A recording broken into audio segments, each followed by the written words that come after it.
There are a lot of Cyclone fans just getting home tonight, preparing to head out to watch tonight's Sweet 16 matchup against UConn. Others will be attending watch parties across the corridor. More on that in a moment. We begin tonight's team coverage of the game with CBS 2 sports reporter Landon Stoller live in New York City tonight ahead of the big matchup. Landon. Scott, I found all the Cyclone fans, and I do have a confession to make.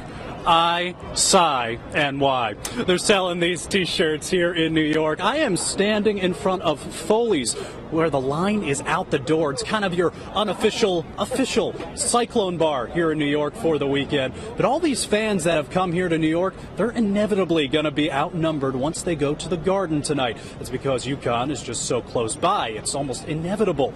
But I talked to the team earlier this week about what this game might feel like, and they said it may feel like a road game. The Cyclones have seen their fair share of Cardinal and gold during their run. We have been very fortunate. I mean, that game in Kansas City against Baylor, where you got 18 of the 19,000 fans in the arena, it helps. I mean, that's a factor for sure. That will change tonight in a game that almost certainly will be a pro-UConn crowd. Storrs is just a short train ride away from Madison Square Garden. They even adjusted the train schedule so more fans could make the trip.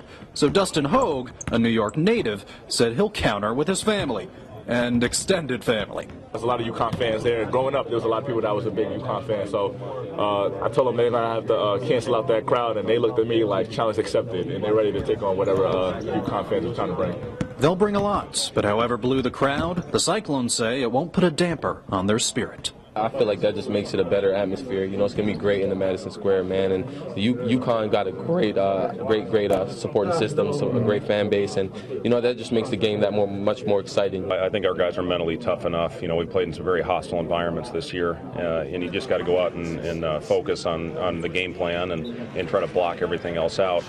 Something else Coach Hoiberg will have to block out is coaching against a good friend of his. He and UConn's head coach Kevin Ollie go way back. They were teammates in the NBA. They actually went on the same recruiting trip, coincidentally, to Arizona. Now they're both coaching at their alma maters against each other. I talked to Coach Hoiberg about that, and he said once they shake hands before the game, it is all business. Live in New York in front of the Cyclone Bar Foley's, Landon Stoller, CBS 2 Sports. Looks like a lot of fun. Thank you, Landon.